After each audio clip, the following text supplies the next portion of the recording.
Negotiators from the United States, Russia and Ukraine are in Geneva today to discuss a peace deal in Ukraine after 2 rounds of previous meetings in Abu Dhabi produced no substantive results. US President Donald Trump's been pressuring Ukraine, but not Russia, to reach a deal, even though the two sides are still far apart on critical issues. Fighting on the front lines and beyond. Russia continues to knock out key parts of Ukraine's energy infrastructure in the dead of winter. Ukraine fighting back with drone attacks on Russian oil refineries. Nearly 4 years after Russia's full-scale invasion, the war in Ukraine rages on. Ukrainian President Volodymyr Zelenskyy paints a grim picture of his country's vulnerability.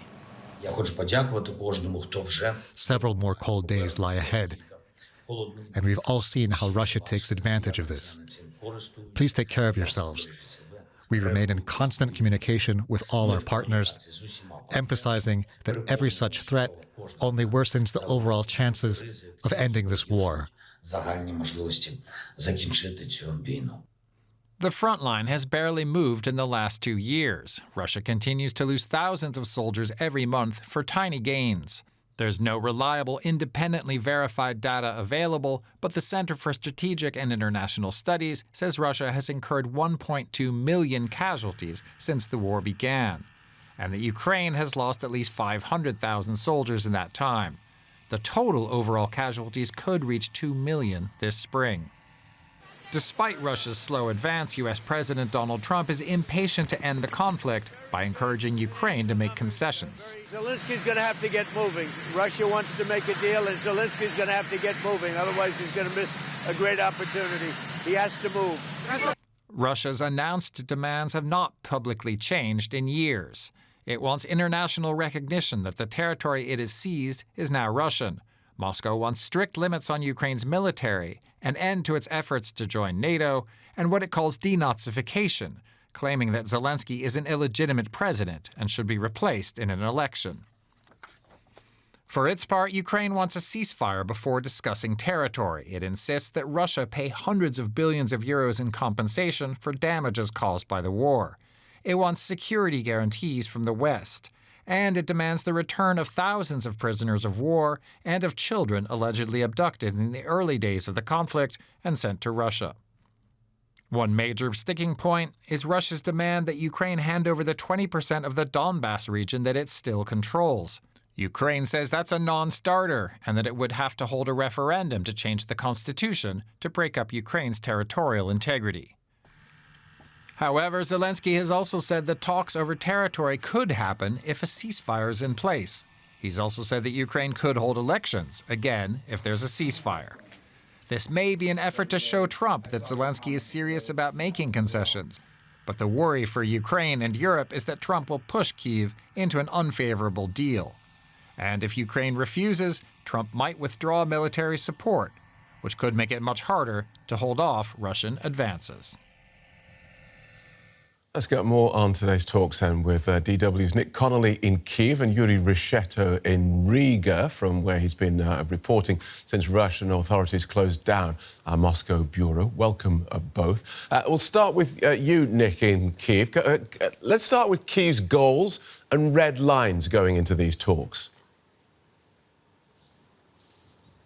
Phil, I think this is about creating images, creating a narrative for one person, that is Donald Trump. This is about showing that Ukraine is open to dialogue, that Ukraine is not the issue, not the blocking partner in any negotiations, but there is no great expectation of any progress here. There is no sense here in Kyiv that Ukraine is going to get anything from Russia, that Russia is willing to change in any significant way its approach to this.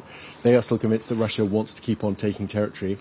In terms of red lines, I think handing over territory that Ukraine still controls is not something that is palatable, that's not going to fly. Even if President Zelenskyy wanted to, he would likely have large numbers of people out on the streets, not least people who've been in uniform fighting to keep that territory. I think what Ukraine can offer is a ceasefire along the current front lines to say, OK, we'll just freeze this where it is right now.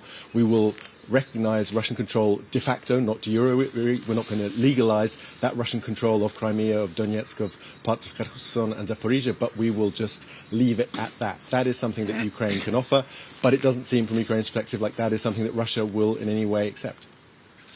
Let's pick that up with Yuri Reshetto. Is Nick right Yuri, Nick says that Ukraine's not expecting Russia's demands to change. They haven't pretty much throughout this war. Is there any reason to think that today might be different? Well, I totally agree with Nick. I don't expect much flexibility from the Russians today either.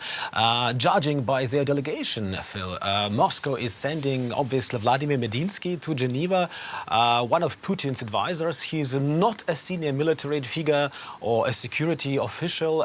He's a historian and a former culture minister.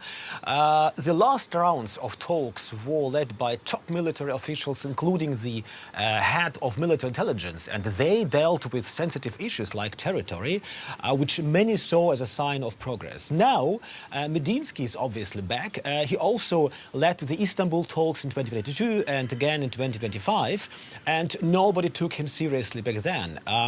According to media reports, instead of addressing concrete issues, he gave long historical lectures about the supposedly Russian Donbass. At the time, President Zelenskyy called the Russian delegation decorative.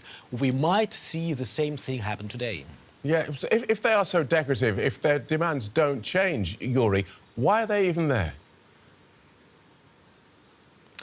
Well, why are the Russians in Geneva today? Most likely to pretend they are ready to negotiate and want peace. We don't know whether Putin actually wants to end the war. Some political scientists say he never expected it to drag on this long, but now that it has, he benefits from it because it helps him keep pushing his narrative about the evil West. Public opinion in Russia reflects that, Phil. According to the Independent Levada Center, attitudes toward the US and the EU are extremely negative in Russia. Only about 16 to 17% of Russians blame Ukraine for the war. Meanwhile, roughly 70% point to NATO, and about 80% blame the US. And only 6 to 8% say Russia itself is responsible for the war. In other words, most Russians completely shift the blame away from themselves. Politically, this war is actually quite convenient for Putin. OK, so Nick Connolly, you both agreed that both sides are putting on a show for Donald Trump. Tell us about the sort of pressure the Trump administration is putting on Kyiv behind the scenes. Well, we certainly just heard Donald Trump there once again piling on the pressure, saying it was basically for Zelenskyy to do a deal and the Russians were open to doing one. That is not new. That is something that Ukrainians have been hearing since Donald Trump came back to the White House last year. I think what has changed, though, is that US kind of ability to put pressure, that leverage, is actually a lot smaller, right? Because effectively Donald Trump has pulled the plug on military aid for Ukraine.